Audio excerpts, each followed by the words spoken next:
તો ખ્યાતિ હોસ્પિટલના કુખ્યાત કાર્ડનો વધુ એક ખુલાસો થયો છે। પીએમજેવાય કાર્ડવાળા દર્દીઓ પાસે ઉઘરાવાતી હતી ફી પેટે પૈસા। 2023માં કલોલના ગોલથરા ગામે યોજાયો હતો આ કેમ્પ, જેમાં કેમ્પમાં અનેક દર્દીઓની કરાઈ હતી સારવાર। મૃત્યુ પામેલા દર્દીઓના સ્વજનો પહોંચ્યા ખ્યાતિ હોસ્પિટલ। તો એક પછી એક આ ખ્યાતિ હોસ્પિટલ અને પીએમજેવાય કાર્ડ યોजना જે અંતર્ગત જે કૌભાંડો આચરવામાં આવતા એક પછી એક તેના ખુલાસા થઈ રહ્યા છે।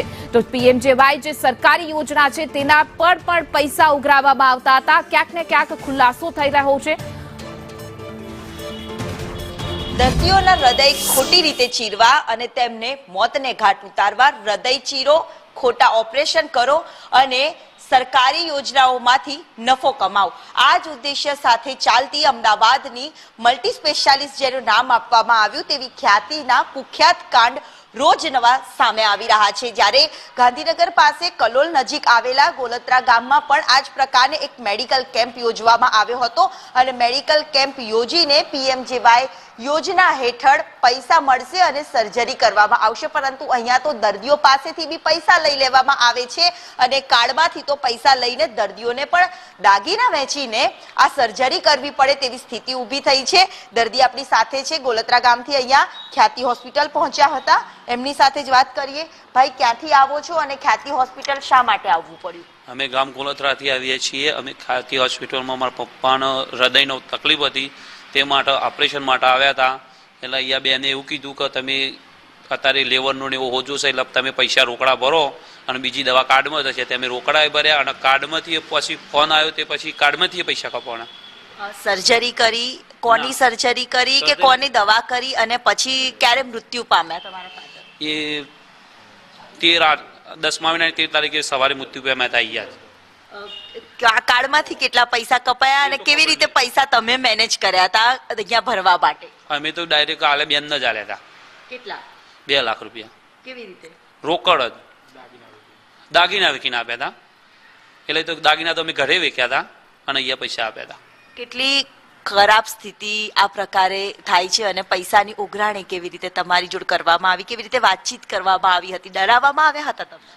ત્યાં ડરાવવાનો પણ કે પૈસા આપશો તો ઓપરેશન બીજી તકલીફ બીજા પૈસા તમારા કાર્ડમાંથી કપાય, પણ થોડા કે લેવરનું હોજો ને એવું બધું છે ને, કિડની ફેલ છે કે કિડનીના પૈસા કાર્ડમાંથી નહીં કપાય, એટલે તમારે એને રોકડા આપવા પડશે અને બીજા કાર્ડમાંથી કપાશે। જે ઓપરેશન કરવાનું હતું વાલની તકલીફ હતી એના પૈસા કે કાર્ડમાંથી કપાય, બીજા તમારે રોકડ આપવા આવે, અમે રોકડ આપ્યા હતા। તમે ક્યાંથી આવો છો અને શા માટે અહીંયા હોસ્પિટલ આવવું પડે? અમે ગોલત્રાથી આવીએ છીએ। કેમ આવવું પડે? અને મારા પપ્પાને આ રીતના કેમ્પમાં લાવી અને પછી આ રીતના બનાવીને અને પછી મૃત્યુ પામે એટલે અમારે પછી અહીં આવવું પડ્યું ફોર્મ ભરવા માટે।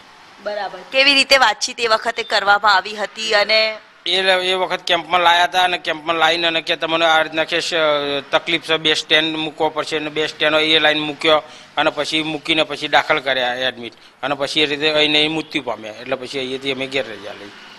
દવાખાનું દર્દીઓ માટે એક આશાનું કિરણ હોય છે કે જ્યાં સારવાર મળશે અને અમે સાજા થઈ જઈશું, પરંતુ આ હોસ્પિટલમાં આવ્યા ત્યારે કેવી રીતે તમારે કેવી સ્થિતિ થઈ? ઘરેથી આપણે એવું વિચારીને આવ્યા કે ચલો આપણે ખ્યાતિ હોસ્પિટલમાં સારવાર સારી થાય છે, એમની ભલામણો બી સારી છે। અહીંયા લાવ્યા પછી જે દર્દી સાજા સરખા ચાલતા હરતા ફરતા હસતા બોલતા, અહીં લાવ્યા પછી બિલકુલ એ એક્સપાયર્ડ થયા પછી જ એનો નિકાલ થયો। દર્દી સાથે જ્યારે તમે અહીંયા હોસ્પિટલમાં વાતચીત કરો છો તો સ્ટાફ પણ તમને શું કહેતું હતું? આ પ્રકારે સ્થિતિ થાય છે ત્યારે દર્દીને મળવા દેવામાં આવતા હતા?